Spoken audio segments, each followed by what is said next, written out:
அதுவும் தாவேக தலைவர்லாம் போயிருக்கிறாருன்னா எப்போவுமே வழக்கமாக வைர நெக்லஸ் கொடுக்குறவர். அதுவும் இப்போல்லாம் அந்த போட்டி போட்டுன்னு கொடுக்குற ஒரு காலகட்டம் ஆகிடுச்சுன்னு வச்சுக்கோங்களேன். ப்ராப்பர்ட்டியாக கொடுக்குறது தான் இப்போ ஃபேஷன். அப்படியே நீங்கள் மினிமமாக நீங்கள் இது பார்த்தீங்கன்னா வந்து ரோல்ஸ் ராய் கார் கொடுக்கலாம். அந்த நிகழ்ச்சியில் ஏதாவது நீங்கள் ஃபோட்டோ பார்க்குறீங்க, இதை கிஃப்ட் கொடுக்குற மாதிரி ஏதாவது இப்போ நம்மளாம் போனோம்னு கேட்டால் அதுக்கு மைக்கெல்லாம் ஒட்டி அதெல்லாம் ஒட்டி கொண்டு போயிட்டு கொடுத்துட்டு ஈனு ஃபோட்டோ இதுதான் நடக்குது வழக்கமாக நம்ம பண்ணுறது. அவங்களாம் ஒன்றுமே பண்ணல, அப்படியே கொஞ்சம் ஹக் பண்ணிவிட்டு கொடுத்துட்டு அப்படியே வந்துடுவாங்க, அவ்வளோதான். அதுக்கப்புறம் வந்து அவங்களுக்கு வந்து எங்கே போய் சேரணுமோ அங்கே போய் சேர்ந்துடும். நெக்லஸ்ஸு, ரிங்கு, மோந்திரம் இதெல்லாம் விட்டுட்டு ப்ராப்பர்ட்டியாக கொடுத்துருப்பாங்க. இப்போல்லாம் ஃபேஷன் மாறிடுச்சு. இப்போ இவனுக்கெல்லாம் வந்து வீடு தான் கொடுப்பாங்க. ஹெலிகாப்டர் கொடுத்தவங்க, ஏரோப்ளைன் கொடுத்தவங்களாம் இருக்காங்க. டாக்குமெண்ட்டில் வந்து ஒரு பெரிய லேண்டு கொடுத்தவங்க இருக்காங்க. ப்ராப்பர்ட்டியெல்லாம் கொடுத்தவங்களாம் இருக்கிறாங்க. ஒரு ஹோட்டல் கொடுத்தாங்களாம். எஸ்எஸ்சிக்கு தெரியுமா இவர் கிஃப்ட் கொடுத்தது எவ்வளோ கிஃப்ட்டுன்றது தெரியுமா, ஒய்ஃபுக்கு தெரியுமா, அவங்க குடும்பத்துக்குலாம் தெரிஞ்சு தான் இவர் கிஃப்ட் கொடுத்தாரா? சரி, இப்படி தான் என் மைண்டில் தோணிட்டு இருக்காது, ஏன்னு தெரியல இருக்கு. ஆனால் என்ன கேட்டால் இந்த பேரண்ட் ரொம்ப நல்ல பேரண்ட். கீர்த்தி சுரேஷோட பேரண்ட் மேனகா இருக்கட்டும், அந்த அவங்க அப்பா அந்த சுரேஷ் ஒரு காலகாலத்தில் வந்து கல்யாணத்தை முடிச்சு வச்சு இந்த எவன்லாம் வந்து கீர்த்தி சுரேஷ்காக வந்து வாய்ப்பு கேட்டு தொங்கிட்டு இருக்கிறானோ அவனை அத்தனை பேரை வர சொல்லி கிஃப்ட் கொடுக்க வச்சு நல்ல ஒரு லைஃப்பில் செட்டில் ஆகியாச்சு. இல்லை, அது ஒரு பாராட்டம். வெறும் ஒரு பொண்ணுக்கு லைஃப்பில் செட்டில் பண்ணுறது ஒரு விஷயம், இப்படியும் வந்து பண்ண முடியும்ல. அதை தாண்டி வந்து கேட்டால் இப்போ அடுத்த கட்டம் இப்போ இந்த நிகழ்ச்சியெல்லாம் ஒருங்கிணைச்சி அதை நெட்ஃப்ளிக்ஸுக்கு வேறு வைக்கக்கூடிய சூழல் அதெல்லாம் வேறு இருக்குல்ல, அது வேறு நம்ம பார்க்கணும்.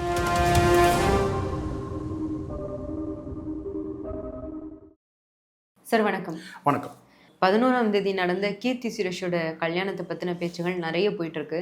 நீங்கள் நிறைய விஷயங்கள் அதை பற்றி ஒரு முறையற்ற கல்யாணத்தை பற்றி பேசிட்டு இருக்கிறோம். இப்போ முறையான கல்யாணத்தை பற்றி நிறைய விஷயங்கள் நீங்கள் பேசியிருந்தீங்க.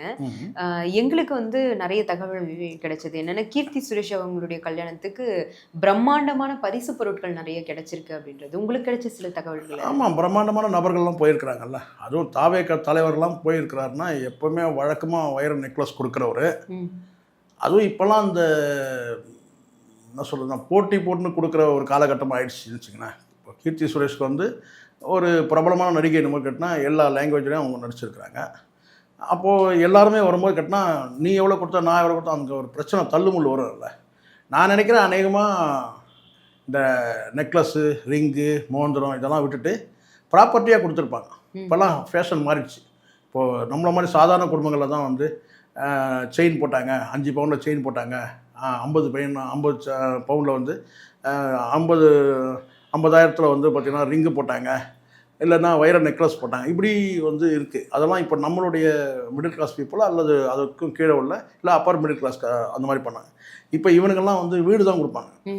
பிரபலமான நடிகர், நான் விஜயை சொல்கிறேன் நினைக்காதீங்க, விஜய் வந்து ஏற்கனவே வந்து கேட்டினா இந்த மாதிரி கிஃப்ட் கொடுக்கும்போது வந்து அவருக்கு இடைஞ்சலாக இருப்பார் அவங்க அப்பா. அதனால தான் அவர் கொஞ்சம் ஒரு வாரமாக வச்சிட்டார். எப்போவுமே வந்து இந்த மாதிரி கிஃப்ட் கொடுக்கும்போது அவரே பேட்டியில் சொல்லியிருக்காரு. யார்? எஸ்எஸ்சியே ஒரு நண்பன் வந்து இன்விடேஷன் வச்சுட்டு போகிறான், உடனே எடுத்து கொடுத்து ஒரு 5 பவுனில் செயின் போட்டுருங்கன்னு சொல்லிட்டு போகிறான். 5 பவுன் என்ன வேலைன்னு கூட அவனுக்கு தெரியல அப்படி சொன்னார்.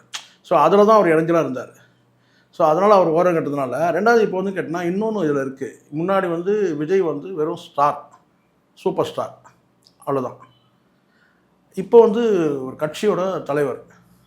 அப்போ அவர் லெவலுக்கு எப்படி கிஃப்ட் கொடுக்குறது வந்து பார்த்திங்கன்னா வந்து கீர்த்தி சுரேஷ் லெவலுக்கு கிஃப்ட் கிடையாது, இவங்க லெவலுக்கு கொடுக்கணும்ல.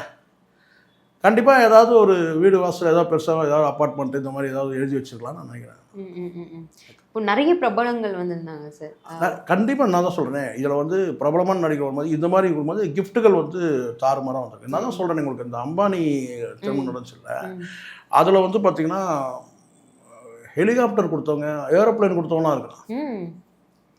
அம்பானியோட இதுக்கு ஒரு நடிகர் வந்து கேட்டால் வந்து ஏதோ ஒரு டாக்குமெண்ட்டில் வந்து ஒரு பெரிய லேண்டு கொடுத்தவங்க இருக்காங்க, ப்ராப்பர்ட்டியெல்லாம் கொடுத்தவங்களாம் இருக்கிறாங்க. ஆமாம், நாங்களும் கேள்விப்பட்டோம். ஒரு ஹோட்டல் கொடுத்தாங்களாம், விலை மதிப்புள்ள பைக்கெல்லாம் கொடுத்தாங்க. பைக்கு விட்டுருங்க, அது ரொம்ப ரொம்ப இருக்குது. அது வந்து இப்போ இந்நேரம் வந்து அம்பானி வீட்டில் எங்கன்னா கார் ஷெட் உள்ளே எங்கன்னா கிடக்கும், அது யாரும் ஓட்ட மாட்டான். ப்ராப்பர்ட்டி வந்து ஏரோப்ளைன், ஹெலிகாப்டர், ஹோட்டல், இப்படி தான் இப்போ கிஃப்ட்லாம் ஆகிடுச்சு. நீங்கள் நினைக்கிறீங்க ஏதோ ரொம்ப பழைய காலத்தில் நீங்கள் இருக்கிறீங்க. எனக்கு தெரிஞ்சு ஏதாவது ஒரு ஹோட்டல் கொடுத்துருக்கலாம், இல்லை ஒரு வந்து பார்த்தீங்கன்னா விலை மதிப்புள்ள வந்து லேண்ட், இப்படி ஆகிடுச்சு. இப்போ வந்து நீங்கள் அது ஓல்டு டைப் அந்த நெக்லஸ் கொடுக்கறது இதெல்லாம் எப்போ போடுறது? அவங்க நெக்லஸ்லாம் கொடுத்தா 24 மணி நேரம் ஷூட்டிங்கில் இருக்காங்க. அதில் அங்கே கொடுக்குற காஸ்டியூம் போகிறதே சரியாயிடும். ஸோ அதெல்லாம் கிடையாது. ப்ராப்பர்ட்டியாக கொடுக்கறது தான் இப்போ ஃபேஷன்.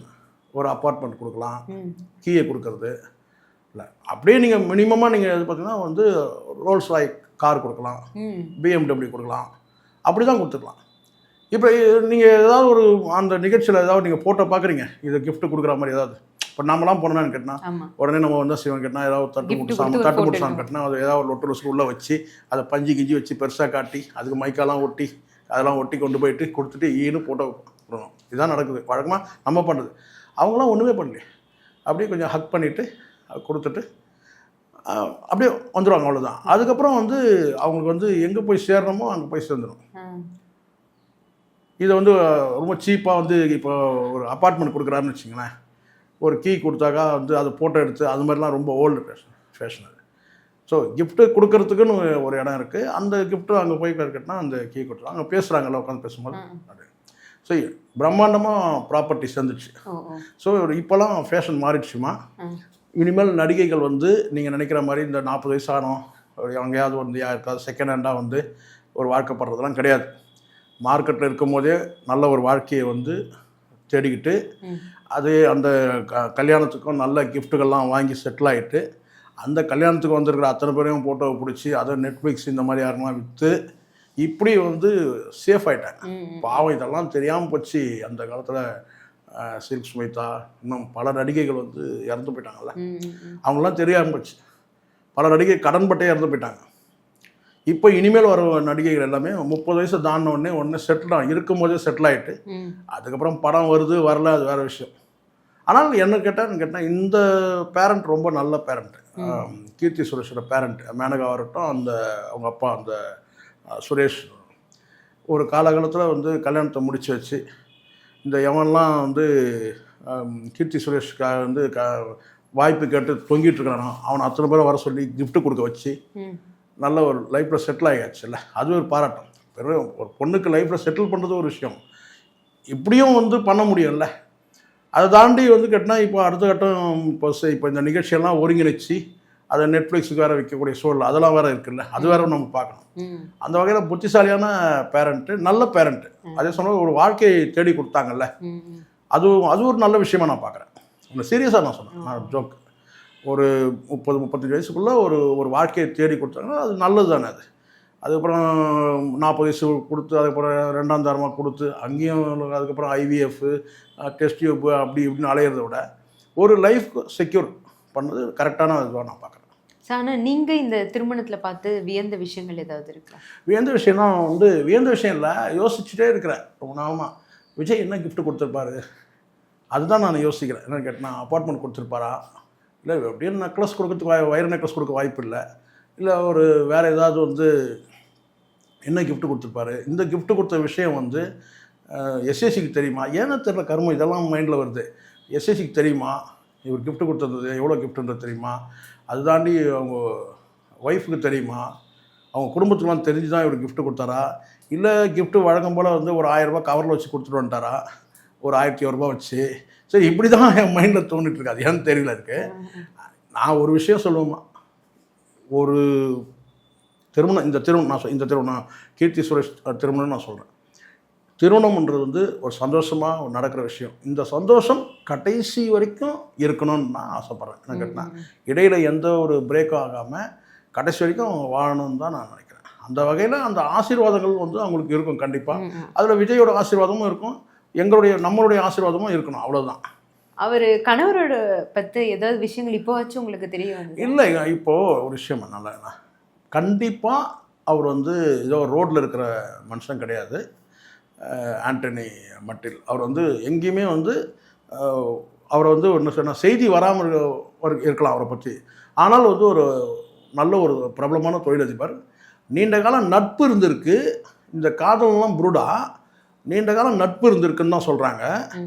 அந்த நட்பு வந்து ஒரு காலகட்டத்தில் அவங்களுக்கு லவ் அஃபேர் ஏற்பட்டிருக்கு, இதுதான் உண்மை. அதனால் வந்து இந்த சீனியாரிட்டி சொல்கிறாங்களா 15 வருஷமாக லவ் பண்ணேன் அதெல்லாம் காது குத்துற வேலை.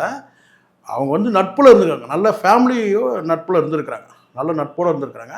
அந்த நட்பு தாண்டி ஒரு கட்டத்தில் வந்து இந்த திருமணத்தை முடிக்கலாம்னு நினைக்கும் போது அப்போ வந்து அதுக்கு பிறகு அவங்களுக்கு வந்து கேட்டால் அந்த சொல்லுவாங்க தெரியுங்களா, லவ் வித் அரேஞ்சு மேரேஜ் அப்படி சொல்கிறாங்கல்ல, நான் நினைக்கிறேன் அரேஞ்சு மேரேஜ் வித் லவ்வாக கூட இருக்கலாம். அதாவது இவங்க பேசின பிறகு அவங்க வந்து அந்த நட்பு வந்து அறிமுகமானவங்க, நல்ல பரிச்சயமானவங்க, அறிமுகமானவங்க அப்படி தான் கேட்டேன். ஆனால் நல்ல வந்து ஒரு தொழிலதிபர் தான் சொல்கிறாங்க. எனக்கு வந்த தகவல் கேட்டால் அவர் கிட்டத்தட்ட ஒரு 1000 கோடிக்கு சொத்து இருக்குன்னு சொல்கிறாங்க.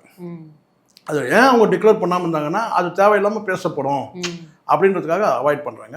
சும்மா ரோட்டில் போகிற ஆள்லாம் பண்ண மாட்டாங்கம்மா, சரிங்களா? அப்படிப்பட்ட ஆள்கிட்ட லவ்லாம் வராது. பிரபலமான நடிகை அவங்க ஸ்டேட்டஸ்க்கு வந்து ஒரு லைஃப்பை தேடுவாங்கல்ல, அந்த வகையில் அவர் வந்து சும்மா இருக்கிற ஆள் கிடையாது, ரோட்டில் போகிற ஆள் கிடையாது. வெல் செட்டில்டு, ஆல்ரெடி நல்லா செட்டிலான ஒரு மனிதர் தான்.